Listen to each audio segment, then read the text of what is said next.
Hello, everybody. Um, Back a little late this week, a little later than I'd planned, but better late than never, as they say. But it's going to continue on with the letter bands from Rusted Metal that we focused on, Northwest Hard Rock and Heavy Metal Reference Guide that we put out a couple years ago.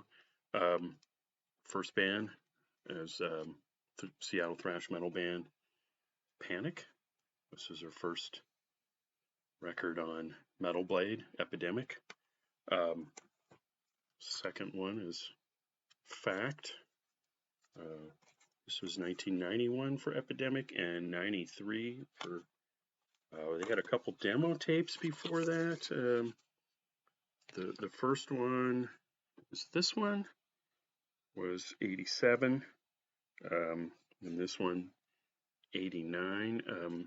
Some of the stuff not released on the or used on the records later on, which was kind of cool. They originally formed as Cold Steel, I believe 84 range, late 84. Then about a year and a half, couple years later, they changed to Panic when they changed drummers. Yeah, in fact, I do have a few other things. The singer Jeff Bramus was kind enough to send me a box of stuff which had some cool promo things. There's a picture of them, promo picture from the Fact time period. Little promo postcard thing from the first album. Button and even matches from. It's kind of neat. Little guitar pick, little sticker. So that's kind of cool. Plus, he sent me a whole bunch of flyers, which are really neat. He even made some of them. So here's one that was pretty cool. Was them playing with Alice in Chains and Rough Justice, which was Duffy Delgado's band. Temple Theater in Tacoma. There's a Jeff Gilbert Brain Pain show at the Tacoma Community World Theater. Coven, Panic, Lethal Dose, and Bitter End, the thrash metal. Fearsome Foursome from the Northwest. And then Jeff worked at a printing place, and so he made these really nice screen printed flyers. There's another Legend show in Tacoma. Here's one with really like embossed, basically. They're all really nice with Salt and Battery and Condemned at the Central. Yeah, so those guys were really cool. I always like these guys. A couple of the Exodus guys, Gary Holt and I think maybe Steve Sousa. He sings on. So they do a Kiss cover of "I Stole Your Love" on Epidemic, and Steve, the singer, sings backing vocals, and I think maybe just Gary produced it, or Rick Hunnell too. Yeah, so the two guitarists produced the record, and their manager Tony Isabella managed them.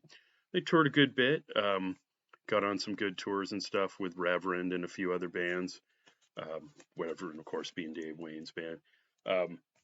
Not too long ago, a few months back, M Theory Records, Marco did this really cool 300 copy reissue of Epidemic, and the vinyl was always pretty hard to find because it was not pressed in the US, only in Europe. He did this really cool white green swirl that's pretty neat. That's kind of cool. Still have some copies of that. You've got like maybe, I don't know, couple few, 3 or 4 left or something. If anybody didn't get one, it's pretty neat. Northwest Metalworks music.com. So yeah, so those guys were kind of cool. These guys were kind of weird. Partner. It's kind of an interesting thing. So this is Derek Pete was in a band High Risk, was a Wenatchee guy, had a studio. A friend of mine has demo tape. It's pretty straightforward, kind of Doc and S Rat sort of metal. And then the last song on the cassette is like them trying to be the Beastie Boys. Kind of a weird thing. Kind of like thrown in the kitchen sink. It's kind of common on some Northwest releases, definitely, or probably other places as well. But this was like a 6-piece female-fronted band. A lot of Hendrixy, kind of 60s throwback, Janis Joplin. They cover Radar Love and Eric Burdon and the Animals When I Was Young. So it's kind of interesting. It's kind of a mixed bag. They're definitely pushing the pro-marijuana thing. I happened to come across this and realize who and what it was. So it's kind of neat, just for what it is, self-release kind of thing. So um, let's see. Next, I liked these guys. Saw them a few times. I think I might have even seen the first show, opening Cruella, first or second show, was Passion Fatal. Um, Robert Robinson was guitarist. He came up and played in a power trio version of Wild Dogs that Matt McCourt put together for our 2018 Metal Fest. And Robert's a really great guitar player.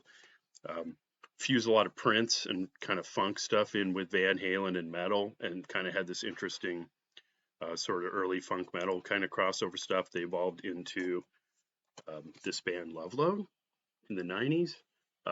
In fact, it was a Passion Fatal cassette that they had back in the day. I don't have it, unfortunately.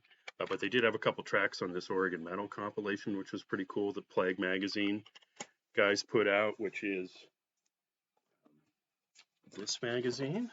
A Passion Fatal with a little cover plug there, an article inside. Eugene-based metal mag, which is pretty cool. They kind of evolved, doing a lot of alternative stuff as well in the mix.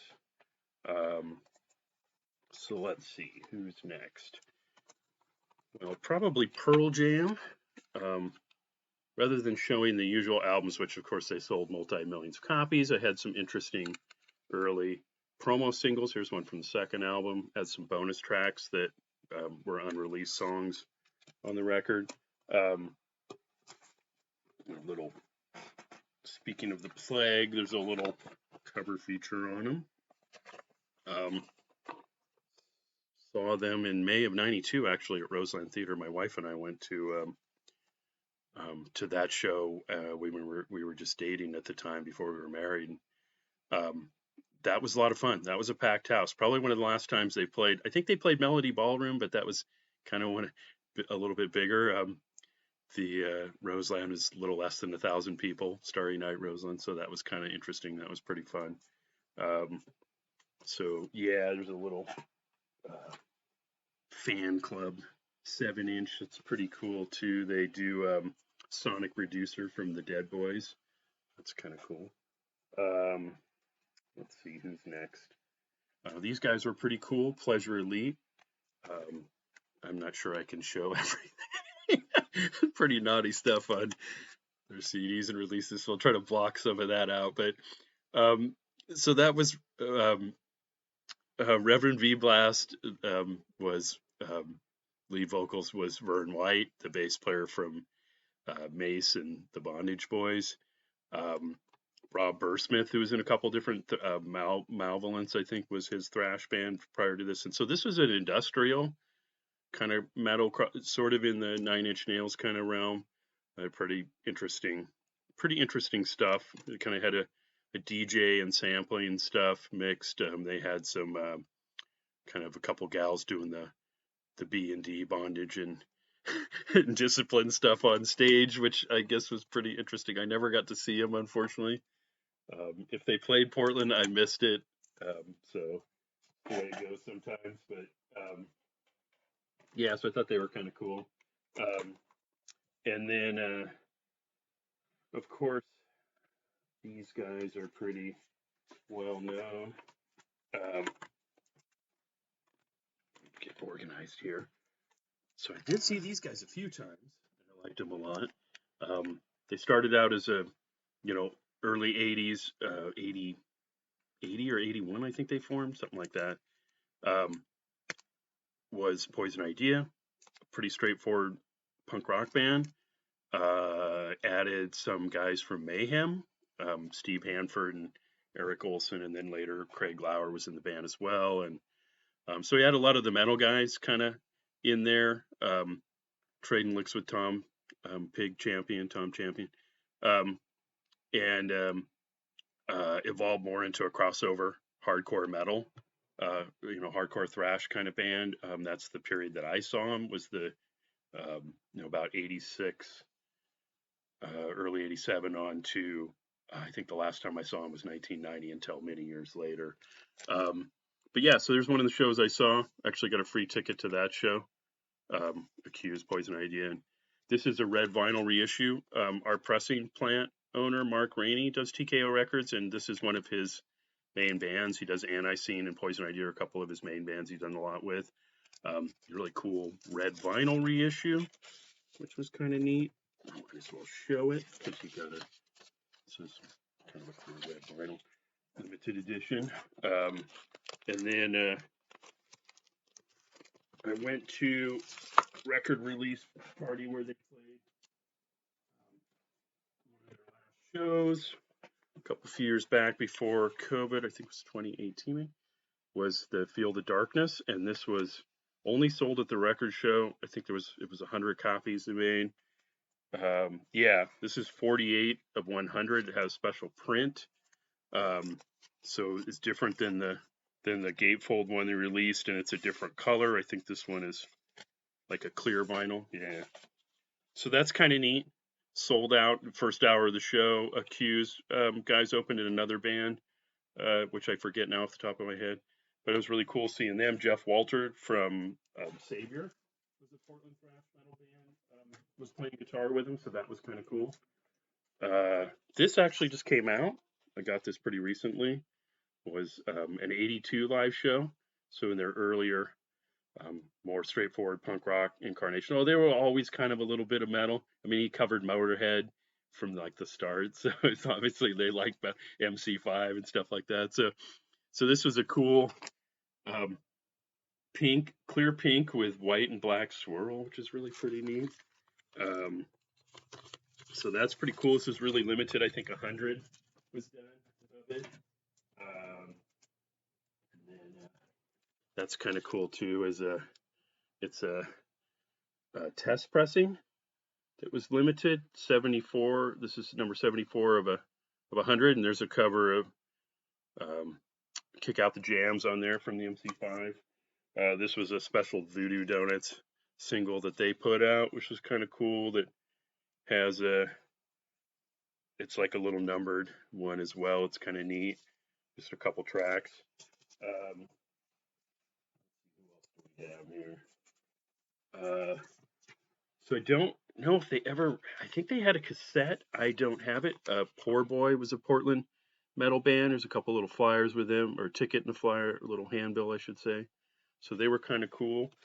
And then what else do we have here? So I think mostly just compilations. Of course, we on our Lake Hills compilation, we had a track from Prowler, which was an early '80s hard rock metal band. That is the guys right here. They were 5-piece with 2 guitars and kind of trimmed down to a 4-piece, kind of in the AC/DC sort of realm. They covered Priest and AC/DC and stuff like that. They also had a really fun cover, like a hard rock metal version of We Got the Beat that was pretty popular for them. Those guys are actually working on cleaning up the handful of demos they did and some live stuff. When they reunited, they recorded some of it. They played our 2019 Metal Fest, so that's in the process, I guess, of coming out. Pacific Metal Project compilation, which of course is also letter P. We got these guys here. I always forget the right direction to go. Phase. I think this might be the only thing. Maybe they had other songs they recorded besides this one track. It's Brock Grau from played on Lipstick, Daily Grind on the Northwest Metal Fest comp, and he had Rebel later on with Kenny Bonador from Slaughterhouse 5. This is the singer from Raygun, which is a record I'll talk about when we get to R. And Mark Gersama on drums, who was in Gypsy Rose and then later on LA Guns. And then, let's see. So Metal Meltdown 2 had Passion Toy, which was a hair metal band. Played Riviera and a lot of those places at that time. I think they also had some other demos, but and then Volume 3 of Metal Meltdown has Prowess, which was kind of a little bit proggy power metal type band. Our friend Greg McClellan is the bass player in there, who's kind of works a lot with Kendall Bechtel now. He was in a band after post Heir Apparent with Terry Gorel. Done some different stuff over the years. So those guys are kind of cool. And let's see, one mention of Portland is definitely not any hard rock metal thing, but I always like Pond. They're an alternative band. This is on Tim Kerr label. Had Poison Idea and a lot of different bands on that. And these guys were also on Sub Pop. Yeah, they're pretty cool. I liked them. They're kind of a cool alternative trio. So yeah. Oh, and then also we have Peace and Silence, who has a track on here and had a tape going around. Is Travis Brack from Second Coming. Pleasure Elite has a track on here as well, and Psychotherapy, which is Bob Swanson, who was in the pre Q5 band with Scott Palmerton, Mercenary. Almost forgot. And Kelly Gray produced their CD, which they had, which I don't have. So, but yeah, so that's what we have for P. I might combine. I think with Q, I'm going to do a little separate for Queensryche, since obviously we did a book on them, and you know, there's enough there to kind of focus on them, like I did on Metal Church, just because they had a lot of releases over the years. So then maybe, you know, not a whole lot of Q bands besides Q5, as I mentioned. So I might roll them in with R the following week. I think with Queensryche, I might do it after this coming week, because we've got a Lipstick album pre-order on Friday, so that's going to be pretty busy getting ready for that. So yeah, so stay tuned, and when we start July, I'll be back with doing some Q&R stuff. All right, thanks for checking in. We'll see you next time.